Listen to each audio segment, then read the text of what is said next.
The exploration and colonization of the Americas brought together three unique and diverse cultures: that of the Native Americans, the culture of West Africa, and the culture of Europe. No one knows for sure when the first humans arrived in the Americas, but it may have been as long ago as 40,000 years, during the last ice age. From the discovery of flake spearheads and charred bones, archaeologists have been able to infer that the earliest Americans survived as big game hunters.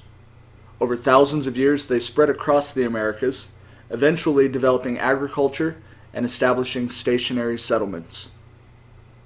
In time, several North American groups, including the Hohokam and the Anasazi, introduced into the arid deserts of the Southwest such domesticated crops as corn, beans, and squash. Between 300 BC and AD 1400, each group established its own culture. The Hohokam settled in the valleys of the Salt and Gila rivers in what is now central Arizona, while the Anasazi took to the mesa tops, cliff sides, and canyon bottoms of the Four Corners region, the area where the present-day states of Utah, Colorado, Arizona, and New Mexico meet. To the east of the Mississippi River, another series of complex societies developed: the Adena, the Hopewell, and the Mississippian. Originating around 800 BC and continuing one after the other into the 1500s, these societies excelled at trade and at building massive earthen structures called mounds.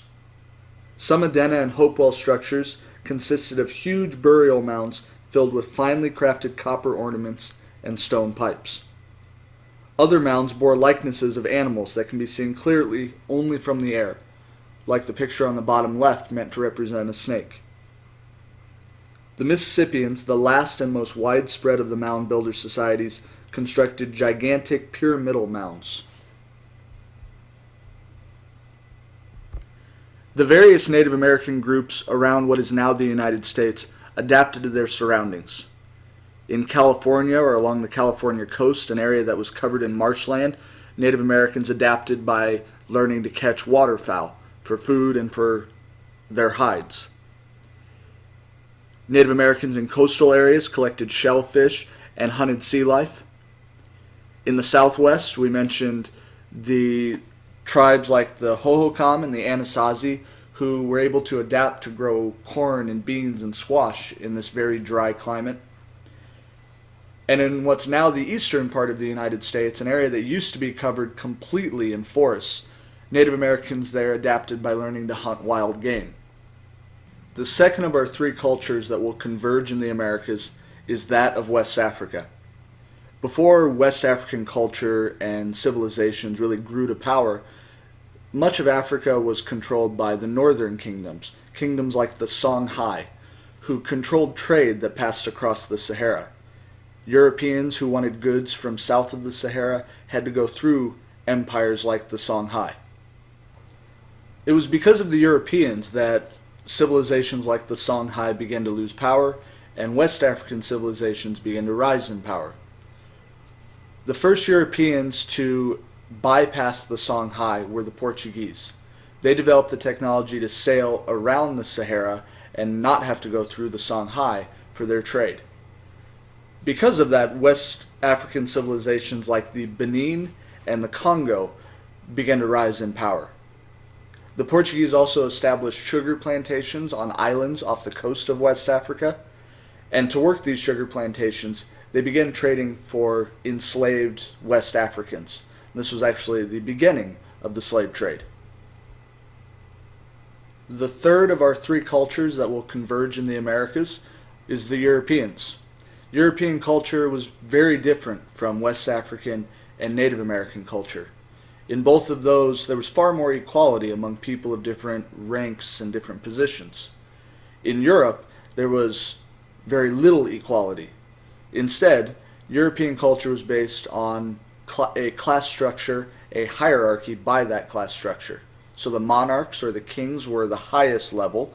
Just below them were the nobles, the landowners, the clergy, all considered important members of society. And at the very bottom rung were the peasants.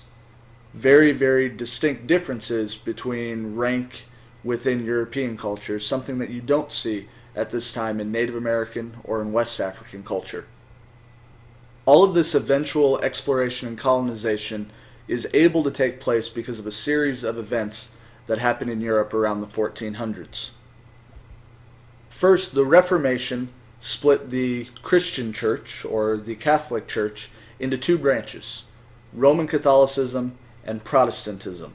And this became very important because no longer was the Pope the most powerful and most important person in Europe. Instead, there was room for others to rise to power, which would lead to kings gaining a lot of power, a lot of influence throughout Europe. And it was those kings, those royal families, that would encourage spreading their kingdom, their empire, possibly even overseas. The creation of joint stock companies, which were basically big investment groups, allowed Europeans and kingdoms to pool together money because exploration and colonization was extremely expensive. The Renaissance that spread throughout Europe was an awakening or a rebirth of knowledge. It emphasized things like art and science and innovation, but it was especially important to colonization and to exploration because it encouraged people in Europe to look beyond their own communities, beyond their own nations or kingdoms, and look to the rest of the world for knowledge, for ideas. Led to curiosity. And finally, exploration was made possible by innovations, mainly the result of Portuguese innovations, led by the guy on the bottom right, a man named Prince Henry the Navigator, who was a prince of Portugal and was an avid sailor. He set up schools for sailing. He paid scientists and engineers to develop new technology that would make sailing over great distances and sailing away from coastlines possible. All of these things come together at the same time in the 1400s, and they are what really will make exploration and eventually colonization possible in the Americas.